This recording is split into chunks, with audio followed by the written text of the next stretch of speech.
Okay guys, good morning. Minsan, good morning, nandito tayo sa third floor. Minsan nagdadala ako ng mask kasi yung alikabok may ano siya, may dust na kasama.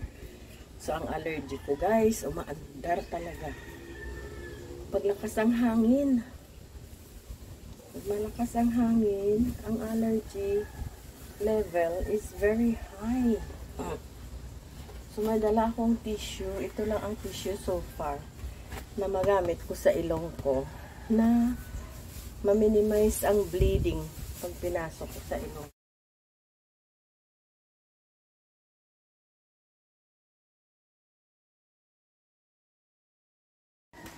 Okay na guys. Si daddy hindi siya hindi siya kain ng breakfast niya. Pero siya cereal. Cereal lang daw kakainin niya. So, pwede na din yun. So, ito ko lang ito ilalagay ang tissue ko. Kasi, yan lang talagang tissue na magagamit ko na hindi umano yung ilong ko. Hindi mag-viral. So, ayan guys. This morning, anong oras na ba? 7 o'clock. Actually, awake na ako ng mga 4:30 in the morning. Pero wala naman talagang gagawin. Kaya sayang din lang yung effort mo pag bumangon ka on that time. Kasi masyadong maaga. So, pagbukas ng store, 6:30, tinitingnan ko lang sa camera. At saka may doorbell. May doorbell ang shop. Para na kung gusto nila bumili. Pwede sila mag-bell. Tapos, that way, makapagawa-gawa pa ako ng mga gagawin ko sa loob ng bahay kung naghihintay ng customer. So, hindi na si daddy paluto ng breakfast today kasi gusto niya lang guys, ano nga tawag, cereal. Kasi lalabas din kami, may bibilhin kami sa Robinson this morning. Sa 10 o'clock pa naman sila mag-open. So, kakain kami doon para parang before lunch or lunchtime para okay na siya. So, dinner, baka gusto niya magpaluto.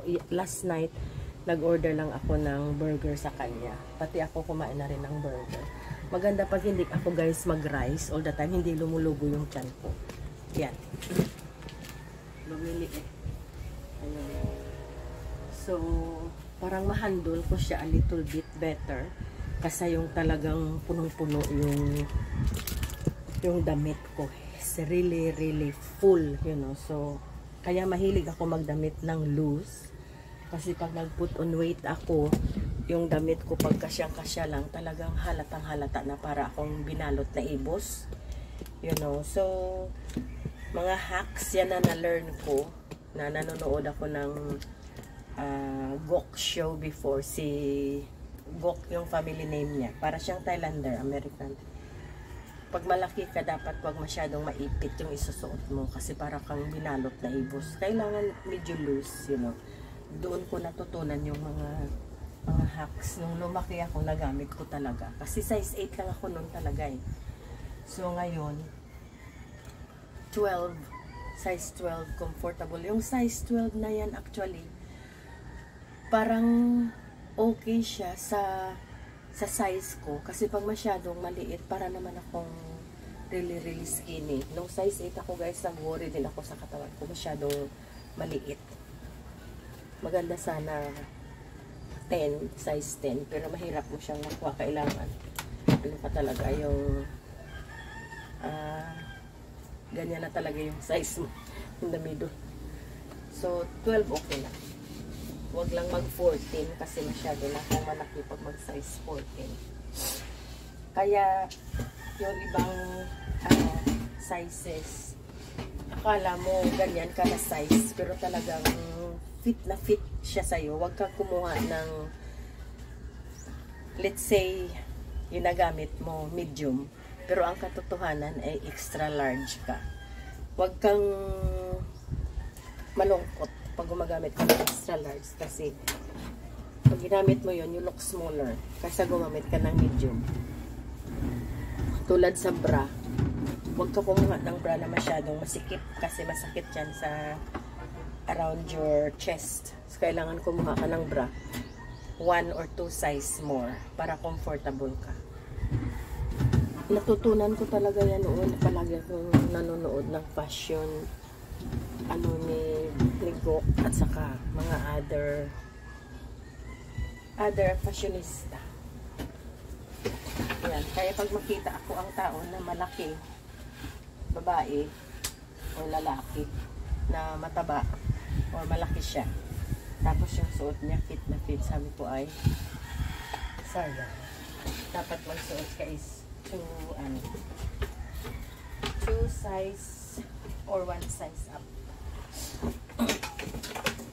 I-allow mo yun doon sa time na naging malaki ka, di ba? Yun, okay naman. Pinapalo ko yung ganyan nila na okay, comfortable. Hindi ka masyadong masikip. Kaya nung lumaki ako, lang ako ng mga damit. So, it's not too bad. Pero alam ko na malaki ako, pero maliit ako tingnan. Sa palagay ko, ako talaga tumaba. Kasi mga kaibigan ko, sabi, hindi ka naman mataba. Ano ka lang, nagkalaman. Kasi alam nila, very skinny ako noon. Lagay na tayo ng mask. Kasi, maglinis na tayo ng dust.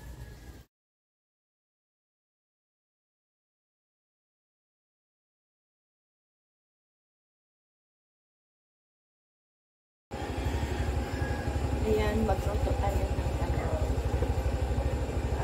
hot water for the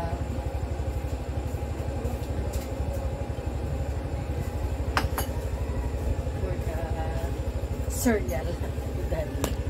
Ako naman,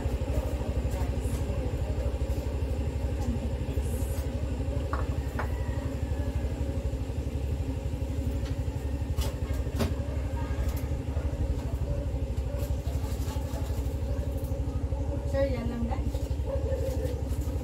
You only want cereal lang na? Yeah.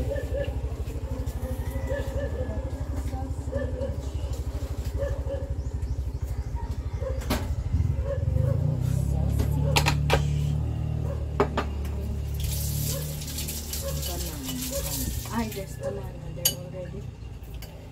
In your, Very good. So guys, ganito ang gusto namin na morning ni Daddy. Typical morning namin sa Bacolod. So, we're just chill in the morning.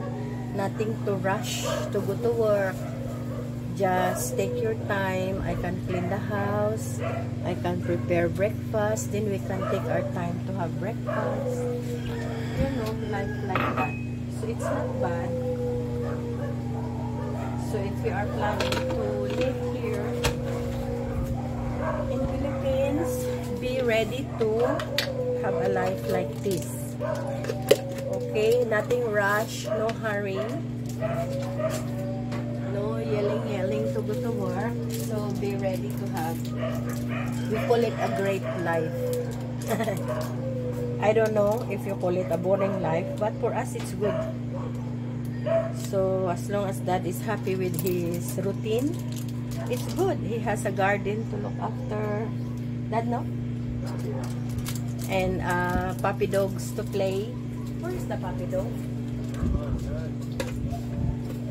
We have our neighbor found a puppy dog that he is like a Labrador type, I think. Yellow Labrador. And he's a sook.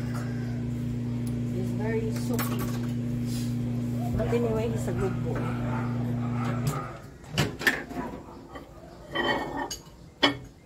He's a good boy.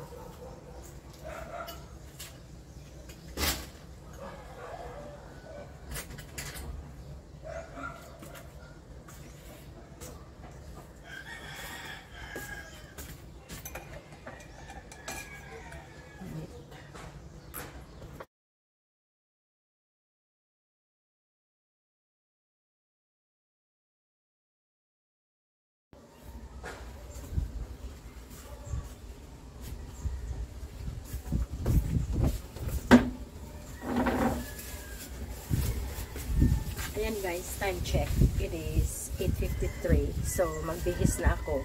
Aalis kami ni Daddy. Pupunta kami sa Robinson. Nabibilhin lang kami. And then yun na. Babalik kami agad. And we shall see you in our next vlog. Bye! I hope nag-enjoy kayo sa morning routine namin ni Daddy at saka kwentuhan sa life namin dito sa Pilipinas. Maraming salamat sa inyo sa nag-check at saka gustong malaman kung paano yung life namin dito. Ganito lang guys, paikot-ikot. At least wala nang trabaho na pupuntahan at sisigawan at lahat at malamig. Ano, so ayan. See you guys in our next vlog. Thank you.